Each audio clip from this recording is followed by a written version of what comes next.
The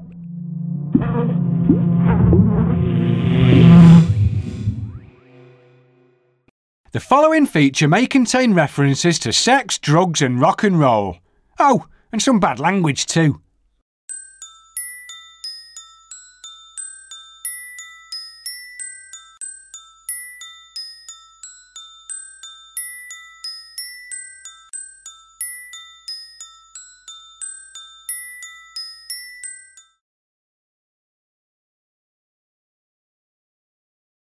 I was in Manchester and I was filming an item for a TV show that I was doing called 10 Things You Didn't Know About. And of course, because it was for Bravo, we did 10 Things You Didn't Know About Sex.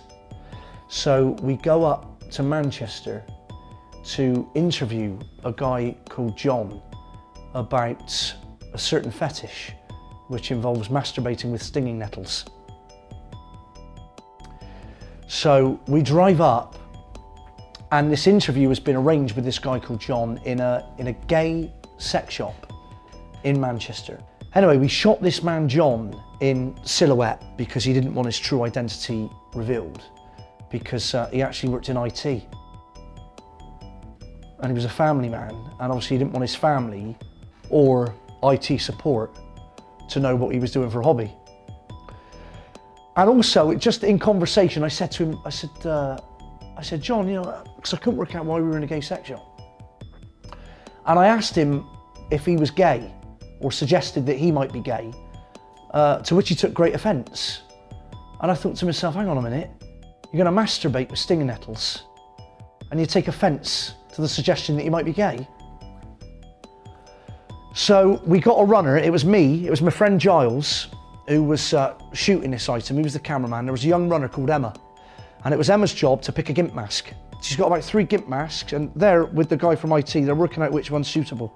And he's going, no, the mouse is too small, we'll have to cut that, and we'll have to do that, that's going to be too tight. And he's trying on these GIMP masks.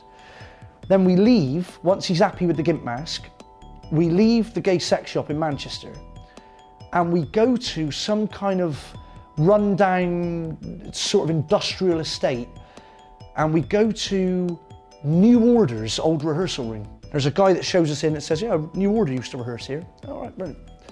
So Emma comes in with the stinging nettles. She puts them down on top of this Roman column. John says, shall I go and get changed? Giles is setting up the camera in a fixed position, much like this one is now. And I say, yeah, if you wouldn't mind, John. He says, shall I keep your socks on? I said that.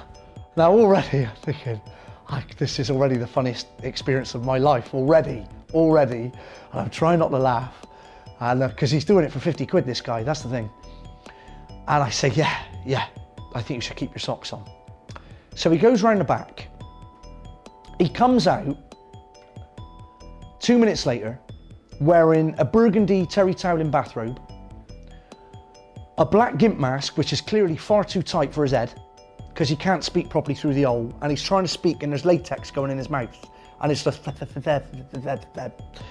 and white sports socks pulled up. And he stood there like this. Are we ready? And Giles has set the camera up. Emma's left the room. What was her problem?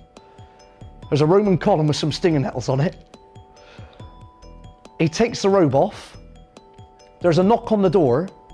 I swear to God this is true. There's a knock on the door. A guy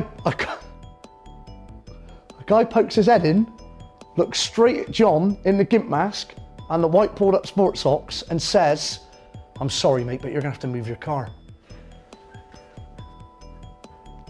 John from IT goes, oh, now, I'll go and get changed. Goes back in the room, comes out fully dressed, goes out, moves his car because he's causing an obstruction. We're waiting for 5 minutes. Me and the cameraman, my mate Giles, we're crying. By this point now, we're crying. He moves his car, he comes back in.